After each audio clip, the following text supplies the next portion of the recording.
It was another day in what had become a monotonous routine. I sat at the kitchen table, absently swirling a spoon in my half-drunk cup of coffee. The soft hum of the refrigerator was the only sound accompanying me. My baby, barely 6 months old, slept soundly in the next room. I could hear the gentle rise and fall of his breathing on the baby monitor. He was my only anchor, my tiny beacon of light in a world that had grown increasingly dark. David, my husband, was upstairs packing for a trip to visit his parents, a trip I had no desire to take. The thought of being stuck in a car with him for hours, pretending we were a happy family, filled me with dread. Things between us had been tense for months. His dismissive attitude, his temper, and his complete lack of empathy had turned our marriage into a battlefield where I felt outnumbered and unarmed. I glanced at the calendar on the wall, the date circled in red, family visit. My stomach churned at the sight. I wanted to call it off, to tell David I wasn't feeling well, but I knew how he'd react. He'd accuse me of being selfish, of trying to ruin his plans. Just go along with it, I whispered to myself, though my heart screamed in protest. Lisa, are you packed yet? David's voice thundered down the stairs, sharp and impatient. I took a deep breath before answering. I'm not sure I should go, David. I'm feeling a bit off today. There was a pause before his footsteps pounded down the stairs. He appeared in the doorway, his face a mask of frustration. You're always feeling off. You'll be fine. Just rest in the car if you're tired. I tried to muster a response, but his dismissive tone cut me off before I could even start. He strode past me, grabbed my half-packed bag from the corner, and shoved it toward me. Come on, we're already running late. Reluctantly, I followed him to the car. As I settled into the passenger seat, I couldn't shake the gnawing unease in my chest. Something about today felt wrong. We were barely out of the driveway when it happened. A sharp, unmistakable gush of warmth spread down my legs. For a moment, I was frozen, trying to process what was happening. Then it hit me, my water had broken. David, I gasped, my water just broke. We need to go to the hospital, now. He slammed on the brakes, his knuckles whitening on the steering wheel. Are you serious? Now? Yes, now, I snapped, panic rising in my voice. The baby's coming. Instead of springing into action, David muttered something under his breath, grabbed a towel from the back seat, and threw it at me. Clean it up, he said, his voice flat. Clean it up? I echoed in disbelief. David, this is serious, we have to go. He cut me off, throwing open his door and walking around to mine. Before I could comprehend what was happening, he yanked the passenger door open and barked. Get out. What? My voice cracked. Get out of the car, he yelled. You're going to ruin the seats. Tears blurred my vision as I stumbled out of the car, clutching my belly. How could you do this? I'm your wife, and I'm having your child. He glared at me, his face twisted in annoyance. This isn't my fault. Lisa, you should have planned this better. Call an ambulance or something. And with that, he got back into the car, slammed the door, and drove away, leaving me alone on the side of the road. I stood there, stunned and trembling, watching the taillights disappear down the road. My phone felt like a lifeline in my pocket as I dialed for an ambulance, my hands shaking so badly I could barely press the buttons. Before the operator could answer, a voice called out behind me. Lisa, are you okay? I turned to see Sarah, my neighbor, rushing toward me. She'd always been kind, but we'd never been particularly close. Yet in that moment, she looked like an angel sent to save me. My water broke. I managed to choke out between sobs. David, he left me here. Her face darkened with shock and fury, but her voice remained calm. We need to get you to the hospital. Come on. She helped me into her car, her movements careful but decisive. As she drove, she held my hand, her grip firm and reassuring. You're going to be okay, she said softly. I promise. When we arrived at the hospital, Sarah didn't leave my side. She stayed with me through the paperwork, through the hurried footsteps of nurses, and even as I was wheeled into a room, her presence was a steady comfort, like a lighthouse guiding me through the storm. My parents arrived not long after, their faces etched with worry. Sarah pulled them aside to explain what had happened, her voice low but firm. I watched from my hospital bed, my heart swelling with gratitude. This woman, who owed me nothing, had done more for me in a single day than David had in months. As the labor pains intensified, I made a silent vow. David would pay for what he'd done, not out of spite, but to protect my baby and myself. I wouldn't let him drag us down any longer. When I finally heard my baby's cries, relief and joy washed over me. I held him close, his tiny fingers wrapping around mine, and felt a surge of love stronger than anything I'd ever known. This was the beginning of a new chapter. and I was determined to write it on my own terms. The hospital room was quiet except for the soft whimpers of my newborn nestled in my arms. The exhaustion from labor weighed heavily on me, but I couldn't sleep. My mind raced with thoughts of David, his callousness, his abandonment, and the cold, heartless way he had left me on the side of the road. I stared at the baby, his tiny fingers curling and uncurling as he drifted in and out of sleep. A deep sadness filled my chest. But there was also something else, resolve. He deserved better than the chaos David would bring into our lives, and so did I. The door creaked open, and Sarah peeked her head in, carrying a cup of tea. "How's my favorite little family?" she whispered, smiling warmly. I managed a weak smile. "We're okay, thanks to you." She set the tea down and pulled up a chair beside me. "Lisa, I've been thinking, you can't go back to him, not after this."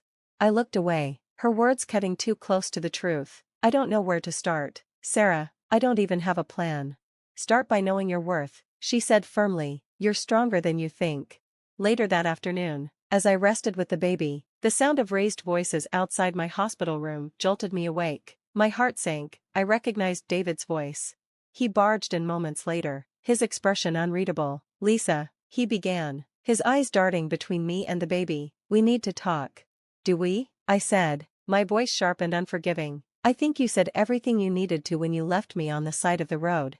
David flinched, but quickly regained his composure. I panicked. "Okay, I made a mistake, but I'm here now, let's just move past it." I stared at him in disbelief. "Move past it? David, you abandoned me during labor. Do you have any idea how dangerous that was? What if something had happened to me or the baby?" He sighed, his frustration bubbling to the surface. "Lisa, you're blowing this out of proportion. I came to see my son, didn't I? Doesn't that count for something?" His son, not our son. The words stung, but they also clarified something for me. David didn't see us as a family, he saw us as obligations, burdens to be managed. I realized then that I couldn't stay in this marriage, not for another day. "You need to leave," I said firmly, my voice trembling but resolute. "What?" He blinked, caught off guard. "You're kicking me out of the hospital?" "Yes," I said, my grip tightening around my baby. "I don't want you here." For a moment, I thought he might argue, but he simply shrugged. "Fine, have it your way," as he stormed out. I felt a wave of relief mixed with a lingering sense of fear. I had stood up to him, but I knew this was only the beginning. The next few days were a blur of feedings, diaper changes, and overwhelming exhaustion. My parents stayed with me at the hospital, their quiet support a balm to my frayed nerves. They hadn't said much about David, but I could see the concern in their eyes. On the day of my discharge, my father pulled me aside. "Lisa," he said gently, "we're proud of you for standing up to David, but what's your plan now?" I hesitated, the weight of the question pressing down on me. "I'm going to file for separation," I said finally. "I can't go back to him, not after what he did." My father nodded, his expression both relieved and worried. "You know we're here for you, right? Whatever you need." Their support gave me strength, but I knew this was a battle I'd have to fight on my own. Returning to the house I had shared with David was out of the question. Instead, I moved in with my parents temporarily, setting up a nursery in the room I had grown up in. As I settled into this new phase of life, I started reaching out to lawyers and support groups. It was terrifying, but it was also empowering. For the first time in a long time, I felt like I was taking control of my life. The weeks that followed were both challenging and rewarding. Every day was a balancing act, caring for my baby, managing my emotions, and navigating the legalities of separating from David. But amidst the chaos, there were moments of pure joy, like the first time my baby smiled at me, or the way he curled into my arms when he was sleepy. Sarah visited often, bringing meals and words of encouragement. "You're doing great," she said one afternoon as she rocked the baby to sleep. "I hope you know that." "I don't feel great," I admitted. "Some days, I don't even feel like myself." "That's normal," she said, "but you're stronger than you think. You've already come so far." Her words stayed with me, a reminder that I wasn't alone in this journey. Just when I thought I was finding my footing, David reappeared, this time with demands. He showed up at my parents' house one evening, his face a mixture of anger and desperation. "You can't just take my son away from me," he said, his voice low and menacing. "I have rights." "No one's stopping you from being a father," I said, keeping my voice calm, "but you don't get to control me anymore." His eyes narrowed. "You think you're better off without me? You're nothing without me, Lisa." The words stung, but they didn't break me. "You're wrong," I said quietly. "I'm everything without you." I shut the door in his face, my hands trembling. I knew this wasn't the end of his threats, but I also knew I wasn't the same scared, dependent woman he had once controlled. That night, as I held my baby close, I made a promise to him and to myself. I would fight for our future, no matter how difficult it was. I wouldn't let David's anger or manipulation dictate our lives. I began documenting everything, every interaction with David, every threat he made. My lawyer had advised me to keep detailed records, and I was determined to be prepared for whatever came next. At the same time, I leaned on the people who cared about me. My parents, Sarah, and the support group I had joined became my lifeline, reminding me that I wasn't alone in this battle. Slowly but surely, I began to rebuild. Each small victory, a peaceful day, a milestone with the baby, was a step forward, and with every step, I felt my confidence grow. Life with my baby, whom I'd named Oliver, was a mix of exhaustion and wonder. Every coup, every tiny milestone, felt like a victory, a reminder of the life I was building for us. My days were consumed by caring for him, attending parenting classes, and working with my lawyer to navigate the separation. I was trying to create a semblance of normalcy, but David's shadow loomed large. He began calling incessantly, leaving voicemails that ranged from apologetic pleas to angry outbursts. I ignored most of them, forwarding anything threatening to my lawyer. One morning, as I sat in the living room feeding Oliver, my phone buzzed with another message from David. This one was different. "Lisa, I'm done playing nice. If you don't let me see my son, I'll make your life hell. You've been warned." The words sent a shiver down my spine. My lawyer assured me I was doing everything right, but David's unpredictability was a constant source of anxiety. One afternoon, during my first tentative visit back to the office, David showed up unannounced. He was waiting by the building entrance, his face twisted with frustration. "David, you can't be here," I said, keeping my voice steady despite the fear bubbling in my chest. "You're avoiding me," he accused. "You won't take my calls, and now you're keeping me from my son." "I'm not avoiding you," I said, stepping back as he moved closer. "I'm protecting Oliver. You abandoned us, David. You can't just show up and demand access." His voice rose, drawing the attention of a few coworkers. "He's my son too, Lisa. You don't get to make all the decisions." "Then take it to court," I snapped, my patience wearing thin. "But stop harassing me." Before he could respond, security arrived, escorting him off the premises. The humiliation on his face was evident, but I didn't feel triumphant. If anything, I felt more trapped than ever. After the incident at work, my lawyer advised me to file for a restraining order. It wasn't a decision I made lightly. Despite everything, part of me wanted to believe David could change, that he could be a better father than he had been a husband. But the threats, the unpredictable behavior, and the scene at my workplace left me with little choice. I had to prioritize Oliver's safety and my own. The court hearing was a nerve-wracking experience. David showed up with his lawyer, looking polished and composed, a stark contrast to the volatile man I knew. He painted himself as a devoted father, a man who had made mistakes but deserved a chance to be in his son's life. When it was my turn to speak, I laid out the facts: the abandonment during labor, the threats, the harassment. My lawyer presented the voicemails and documented incidents, painting a clear picture of David's behavior. The judge granted the restraining order, restricting David's contact with me and allowing supervised visits with Oliver. It wasn't a perfect solution, but it was a step forward.